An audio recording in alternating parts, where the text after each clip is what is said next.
Hello everyone, good evening सभी को। और जैसा कि आप सभी को पता है कि 19 सितंबर का जो थर्ड शिफ्ट का एग्ज़ाम है वो आपका हो चुका है फाइनली यहाँ पर समाप्त। तो जो भी क्वेश्चंस मिल पाए उनके बारे में हम यहाँ पर एनालिसिस करने वाले हैं जीके के। उसके साथ साथ मैं आपको बता दूं कि अगर आपने अभी तक वीडियो को लाइक नहीं किया तो लाइक और शेयर आप लोग करते रहा करिए, जिससे कि हमें थोड़ा मोटिवेशन मिलता रहता है। और चैनल को अगर सब्सक्राइब नहीं किया हुआ है तो वो भी आपको कर लेना है। पहला क्वेश्चन आपका स्पोर्ट्स से पूछा गया था कि वी चक्रवर्ती किस खेल से संबंधित हैं। देखिए, वी चक्रवर्ती की अगर मैं बात करूं कि इनका जो संबंध है वो किस खेल से है, तो क्रिकेट इसका राइट आंसर हो जाएगा। यानी कि वी चक्रवर्ती आपके जो रिलेटेड हैं वो क्रिकेट से रिलेटेड है। पहले ज़्यादा बार नहीं पूछा गया तो लोगों को नहीं पता है, लेकिन वी चक्रवर्ती के बारे में बात करूँ तो ये तमिलनाडु की टीम से खेलते हैं। यानी कि जो डोमेस्टिक क्रिकेट आपके होते हैं रणजी वगैरह, तो ये तमिलनाडु की टीम से भी खेलते हैं। और इनको आपने केकेआर यानी कि कोलकाता जो आपके नाइट राइडर्स टीम है आईपीएल के अंदर, उसमें भी ये खेलते हैं। तो कोलकाता की तरफ से आईपीएल में खेलते हैं और डोमेस्टिक जो ट्रॉफी होते हैं उसमें तमिलनाडु की तरफ से खेलते हैं वी चक्रवर्ती को। अच्छा क्वेश्चन था, जो लोग थोड़ा बहुत इंटरेस्ट रखते हैं क्रिकेट वगैरह में उनका सही हो गया होगा, लेकिन काफ़ी लोगों का ये क्वेश्चन आई थिंक गलत हुआ है, मुझे लग रहा है। आगे बढ़ेंगे, लेकिन उससे पहले मैं आपको बता दूं कि आप अभी सीजीएल के एग्ज़ाम आपका आगे है या फिर आप एमटीएस एग्ज़ाम को टारगेट करना चाहते हैं, तो मैं आपको बता दूं कि यहाँ पर हम लोगों ने एक ई बुक तैयार कर दी है जो कि पीडीएफ फॉर्मेट में है। और इसमें मैंने 2024 के जो भी एग्ज़ाम हुए हैं उसमें आपका सीपीओ भी आ जाता है, सीएचएसएल भी आ जाता है आपका, और उसके साथ साथ सिलेक्शन पोस्ट के एग्ज़ाम है। इन सभी एग्ज़ामों के मैंने टॉपिक लिए 35+, history, geography, polity, static, dance, जो आपके वाद्य यंत्र वगैरह वगैरह। तो हिंदी में ये मैंने तैयार करी हुई है। 140 पेज की ये आपकी पूरी ई बुक है।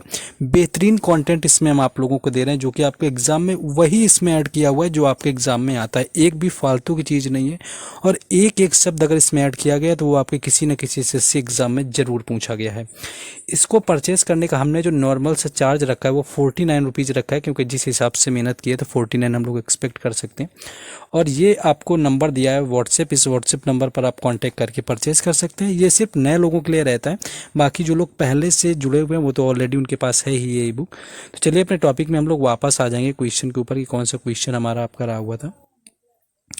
नेक्स्ट क्वेश्चन एक आपका देखिए युद्ध से रिलेटेड पूछा गया था। अब एक स्टूडेंट ने बताया था कि यहाँ पर प्लासी का युद्ध था और दूसरे ने बताया हुआ था बक्सर का। हो सकता है कुछ कन्फ्यूजन हो जाता है। बक्सर की मैं बात करूँ तो ये आपका 1757 में हुआ था, 1757 में प्लासी वाला। एंड बक्सर की मैं बात करूँ तो 1764 में आपका हुआ था, ये आपको याद रखना है। तो ये आपका 1757 में हुआ था और ये आपका 1764 में हुआ था। इसके बाद पानीपत का आपको याद रखना है। जो पहला वाला युद्ध था वो आपका कब हुआ था, जाकर के 1526 में।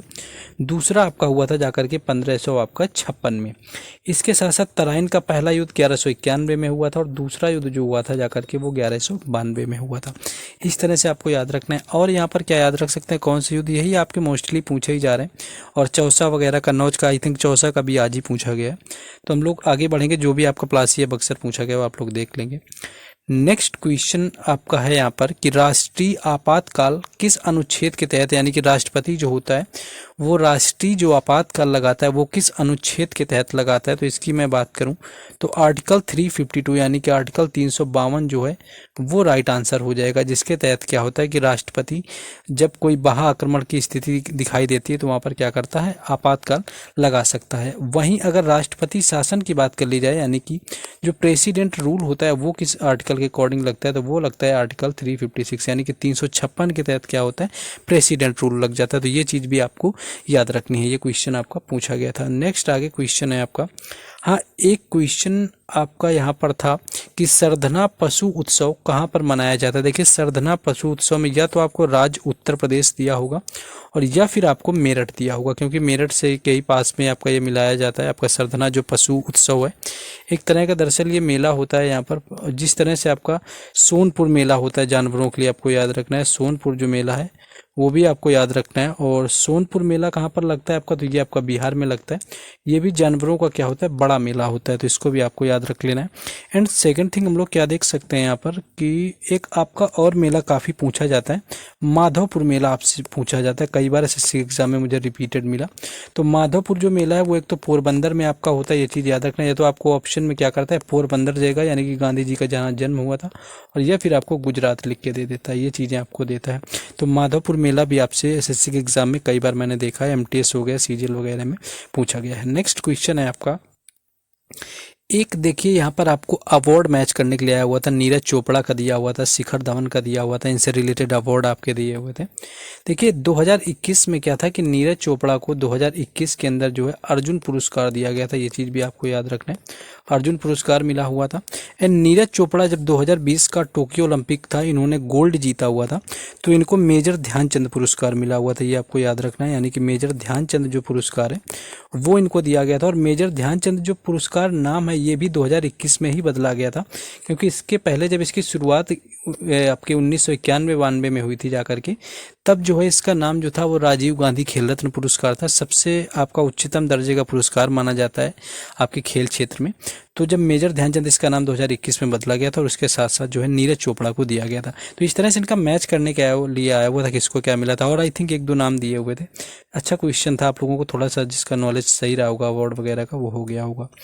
एक आपका डीपीएसपी से क्वेश्चन था आपका आर्टिकल से रिलेटेड कि संविधान का जो अनुच्छेद 43 है यानी कि आर्टिकल 43 है, इसका रिलेशन किससे है। तो देखिए ये आपका क्या होता है, जो श्रमिक होते हैं यानी कि जो आपके लेबर होते हैं, यानी कि श्रमिक जो निर्वाह के लिए क्या है, आपके श्रमिक निर्वाह के लिए जो कुटीर उद्योग वगैरह होते हैं, यानी कि कुटीर उद्योगों का जो आपके बढ़ावा देने के लिए जो होता है वो आर्टिकल 43 का यूज किया जाता है, जो कि हमारे डीपीएसपी के अंदर आता है। और डीपीएसपी की मैं बात करूं, ये संविधान के पार्ट 4 यानी कि भाग 4 में दिए गए हैं, जो कि आर्टिकल 36 से लेकर के 51 तक रहते हैं। और आयरलैंड से इनको लिया गया है, तो ये भी आपसे पूछा जाता है, ये चीज़ भी आप लोग यहाँ पर याद रखेंगे। नेक्स्ट हम लोग आगे क्या देख सकते हैं, नेक्स्ट हम लोग देखेंगे क्वेश्चन हमारा एक, हाँ कुछ आपका जो आपके जो मोबाइल टावर होते हैं उनसे जो रेडिएशन निकलती है उनसे रिलेटेड आपका था कि ईएमएफ जो आपका रेडिएशन के बारे में था, कि जो जानकारी देने के लिए कौन सा ऐप बनाया गया है या फिर आपके पोर्टल की बात करी गई थी, यानी इस जानकारी के बारे में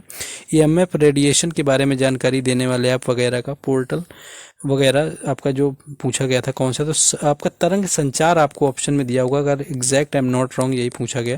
तो तरंग संचार आपका एक वेब और पोर्टल बनाया गया था, जिसमें क्या है कि ईएमएफ जो रेडिएशन होता है मोबाइल टावर से वगैरह से निकलते उसके बारे में जो अफवाह वगैरह होती है, जो सही जानकारी आपका प्रोवाइड कराएगा, वो आपका तरंग संचार जो आपका पोर्टल शुरू किया गया था।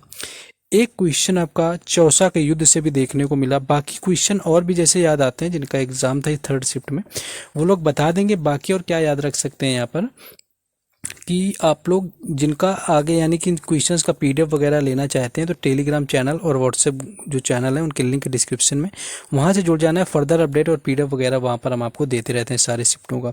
चौसा की मैं बात करूँ तो चौसा का युद्ध जो है आपका 1539 में हुआ था, ये याद रखना। 1539 की मैं बात करूँ तो, और इसके बाद 1540 जब आता है तब आपका कन्नौज का युद्ध हुआ था। चौसा का युद्ध हो गया 1539 में, और ये लड़ा गया था शेर शाह सूरी और आपका हुमायूं के बीच में। हुमायूं यहाँ पर हार गया था और हुमायूं भाग भी जाता है, और ये जाकर के लगभग 1556 के आसपास फिर से आता है, जाकर के 10-15 साल भटका था। तो ये आपका पूछा गया था। और एक दिन ये पूछा जा चुका है आपसे कि बाबर का उत्तराधिकारी कौन बना, ये क्वेश्चन आपका एक दिन पूछा गया था आसान सा। हुमायूं उसका राइट आंसर था, 17 की फर्स्ट शिफ्ट में आया हुआ था। नेक्स्ट क्वेश्चन एक आपका जो पूछा गया कि अंकुर योजना किस राज्य से संबंधित है। देखिए अंकुर योजना की मैं बात करूं, इसका जो रिलेशन है आपका मध्य प्रदेश से है, यानी कि मध्य प्रदेश सरकार ने इसको शुरू किया हुआ था।